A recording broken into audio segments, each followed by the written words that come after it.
Well, say, y'all broke loose here. Got a good little sermon here for you. I put up a link yesterday about how science has shown that fundamentalist in religion is a mental disorder, and it caused a good conversation. And there was a lady had good questions. Where do you draw the line between a peaceful person of faith and a fundamentalist that does harm? And it was a really good question. And some people gave her some really good answers. And I'm gonna try to tell you a book here in 10 minutes of life experience, of life study from a rational mind.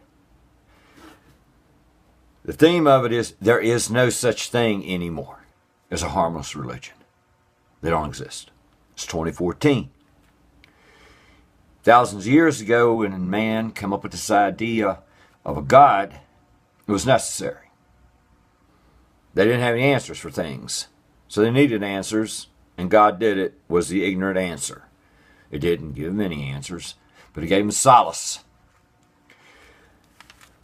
Hundreds or a couple thousand years after that, men decided that here's a great way to control people, and they created religions from this natural questioning of why is that up there? Well, science has found out why that's up there, how we breathe, our origins, where we came from, all of that. None of that was known then. Religion exists on books that were written thousands of years ago by ignorant men who were ignorant even by the standards then. If there was no religion now, and nobody would start now in 2014 writing a goddamn Bible. It wouldn't happen. The reason that this book has prevailed is because that book is a weapon. And I've said it over and over, and it's not a soundbite. It is the truth. Religion has never progressed, except in its methods of destruction. When Constantine came along, and then later on, 1100, when they went to overtake the Muslims, they used swords and spears and bows and arrows and whatnot and killed people. Then religion improved its methods. Now it kills people through foreign policy. Bombs. Moabs, mother of all bombs. God whispered in George Bush's ear. The science proves that once a child is indoctrinated with sin, that child will never reach its full potential. That in itself, by itself, is a reason that the United Council of Humanity should decide that every book, every Quran, every Torah, every Talmud should be banished. They are the enemy to the planet because our brains are what carry us forward. Religion has never come forward except in ways to hone its ability to control. And it's done this by inventing 40,000 different denominations to keep each of them at their throat. Not false Christians. Religion tells you they're wrong. Even your most peaceful, left-wing Christian that votes blue still has sin in their brain, or else they wouldn't be a Christian. The only reason to be a Christian, even the mildest, moderate Christian, is because you think you have sin in you. Here's where religion does so much damage. There are many intelligent people on the left, many, who agree, hell no, there was no Genesis. There was no talking snake. That shit didn't happen 6,000 years ago. The world's 4.5 billion years old. Science proves it. And yet we'll go and believe that they're going to be saved through Christ. The disconnect. I stick with one thing. The disconnect in intelligent people's minds is mind-blowing. Which is why religion is the most potent, unique drug ever invented. Ever. There's no drug like it.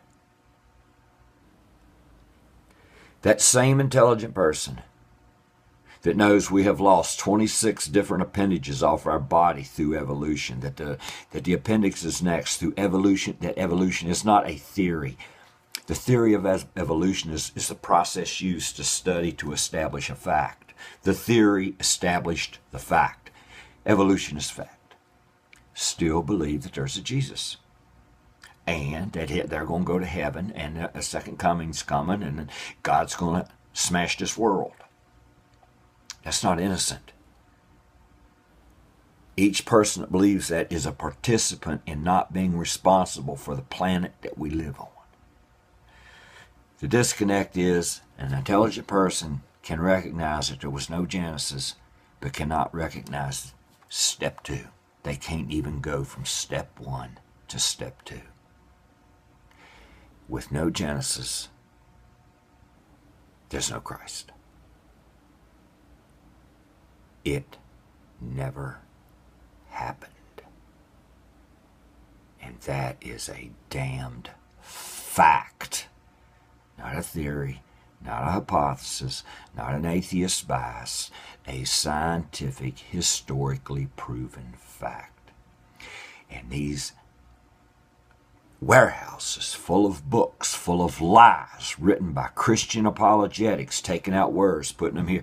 I know exactly how a Christian, I was tempted yesterday just to do nothing but expose the lies of Christian pages putting up that Bill Gates is a Catholic. They go in, they take out words. That's called history modification. There was no Genesis. There was no Christ. There was no original sin. Original sin cripples minds. Mine was crippled from it. I reached maybe a quarter of my potential because of sin. Corporate power uses people to keep them dumb, to vote for a politician who sings that song that pleases them, like hating gay people.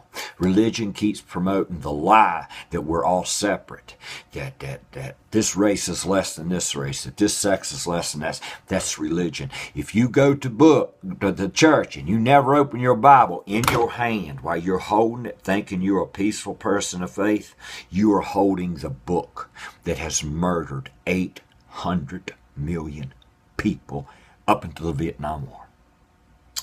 That's complicit. And then these good people tell their children that born sinners. And their idea of being saved is a pagan ritual started thousands of years before the supposed time of Christ, because there wasn't a Christ. There was a dude named Jesus that was a preacher. 100 years after he was dead, somebody glorified him and made up a great big fucking story. And Constantine used it to rule Rome and said, this shit works. And they ruled the world with it now. They keep people's minds numb. We like technology, but we didn't want to grow the responsibility that comes with it. And the church helps you to avoid the responsibility with the second coming of Christ.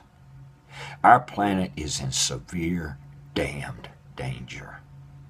Corporatism now rules America. And I'm losing hope that there's even any hope in the Democratic Party, except at the very bottom. Voices as bold as mine, as bold as Chris Hedges. Chris Hedges he's got fuck you cash to back him up. I'm sure George Soros got an open checkbook for Chris Hedges. Chris Hedges can change the world. He has the power to be 10 times stronger than Martin Luther King in his truth and what he knows. Corporate media is not going to allow it. They're not going to allow it. They will blackmail him. If they have to, they'll murder him. I'm not a threat because they know I'm not going to go anywhere due to my track record in the past. Hardcore alcoholic. It don't matter. I quit it. You know how the press is. You know how the media is. I know enough to be a voice. And I'd love to. I'd go out there. I'd catch a bullet to tell the truth. Religion keeps people numb and comfortable. Religion is the number one friend to consumerism. Consumerism tells you you're educated in politics just because you watched MSNBC or Fox News and they fed you exactly what you were supposed to be fed, to vote for the son of a bitch that's going to keep putting trillions of dollars up there and keep taking it from you and me. Our kids are going to keep getting hungrier. Our world's going to keep getting more polluted. What happened in West Virginia a month ago is going to keep happening and happening and happening and happening and happening. Because of our regulatory system, from politicians voted because everybody agrees on Leviticus 18:22. They vote for a son of a bitch that deregulates our chemicals that go into the ground, and they don't even have to be tested until after they've been used for 10 fucking years, and by then everybody's got cancer. Religion numbs the brain. You cannot be a pro-earth, pro-humanitarian activist with religion. You can't. So, what's the question? What's the answer for people who need a faith? There's a faith to be had. Dogma is not faith. Coming from the Bible, coming from church, figuring shit out on my own, dogma's not faith. Dogma's man-made to divide and conquer and control your damned mind. All you got to do is say, nobody's ever come back and told us a thing. We don't know. The very best way to live in comfort of what's going to happen when you lay down and go to sleep that last time is to do the best you could on this life. If you hurt somebody, say I'm sorry. Don't do intentional harm. We all fuck up. Nobody over the age of 12 is innocent. But ain't none of us sinners. Religion is the most unnecessary thing on this planet, period. No religion is necessary. A good faith is right there. Religion is dogma. Religion is not faith. As long as that damn book called the Bible lays there, we're going to have pages like Heterosexual Awareness Month, trashing human lives. This one life that we get, they are ruining lives. They're murderers, and I despise them. And I make it my daily quest to shut them down. I make it my daily quest to expose Republican politicians who are focused on the vagina. It's 2014, goddammit, and these peckerheads can't get their minds off of penises and vagina because of the Bible. All because of religion. Every innocent person that picks up a Bible supports the 10 rotten sons of bitches who are ruining the world with it. Okay? There is no such thing as an innocent religion anymore. With all this new technology, all our advancement and knowledge, we were supposed to become responsible with it along the way. But we wanted it both ways. We're doing the James Brown split. Everybody wants their left foot in the fucking future and their right foot in 300 CE. And it ain't worked. It's not ever worked, and it's never gonna work. The book is dead, except for that it is a disease. There you go. I'm gonna write a book. Lucy out.